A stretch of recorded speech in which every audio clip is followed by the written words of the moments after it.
اگه قرار باشه مجبور باشم فقط این مدلی گوش کنم، میگم حالا که دارین مجبورم میکنین اینم ازم بگیرین بذارین هیچی گوش نکنه.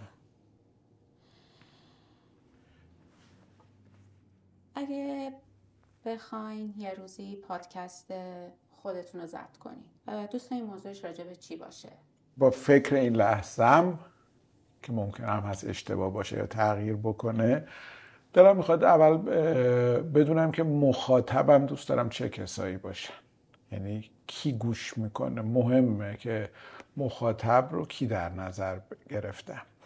بعد سعی میکنم مسائلی باشه که حتما برای خودم مهمه، مورد علاقمه و یه ذره دربارش میدونم و با بیانی که باز از خودم دور نباشه و برای اون مخاطبی هم که بهش فکر کردم به نظرم بیاد جذابه مطرحش میکنم.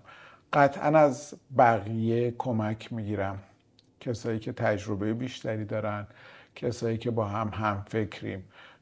حتما دلم میخواد مهمان داشته باشم و دلم میخواد درباره چیزایی تو پادکست صحبت بکنم که بهش اعتقاد دارم، دغدغم، مورد علاقمه یا تجربه کردم. پادکست گوش کنه حرفه‌ای ام، یعنی خیلی پادکست زیاد گوش میکنم، خیلی زیاد. پادکست هایی که موضوعش درباره روانشناسی و توسعه فردیه رو دوست دارم. پادکست هایی که درباره کتاب هست رو دوست دارم. پادکست های تاریخی رو دوست دارم. پادکست های اقتصادی رو دوست دارم. پادکست های اجتماعی رو دوست دارم. اونایی که روایتگر زندگی آدم ها هستن رو دوست دارم. اونایی که به ادبیات میپردازن، به خصوص شعر کهن خیلی دوست دارم. یه ذره زیاد شد میدونم، میتونستم بگم همه، ولی چه کنم که خب وقتی دوست دارم دیگه خودم محدود نکردم. بگم فقط مجبورین تا آخر عمرتون این مدلی گوش کنین؟ اگه قرار باشه مجبور باشم فقط این مدلی گوش کنم، میگم حالا که دارین مجبورم میکنین اینم ازم بگیرین بذارین هیچی گوش نکنه. یه چیزی که درباره پادکست بهتون بگم اینه که من پادکست رو با سرعت 1.5 گوش میکنم.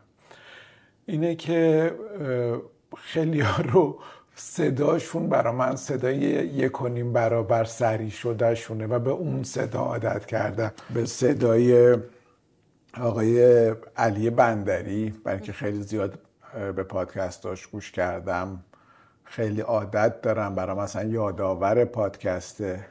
صدای مثلا آقای امیر خادم و هم توی پادکست فردوسی خانیشون هم ماجرای مشروطه دوست دارم. ولی صدای 1.5 یه چیزی هم که داره، یعنی سرعت 1.5 یه ذره صداها رو به هم شبیه میکنه، چون به نظر میاد همه دارن تندتر حرف میزنن، یه ذره شبیه تر میشه. یه سری سوال ثابت اصولا دوست دارم از آدمو بپرسم که سوالاییه که بر خودم جالبه. اگر کسی مهاجرت کرده دلم میخواد بپرسم ازش که از مهاجرت راضی هست یا نیست، خوبی‌ها و بدی‌های مهاجرت به نظرش چیه.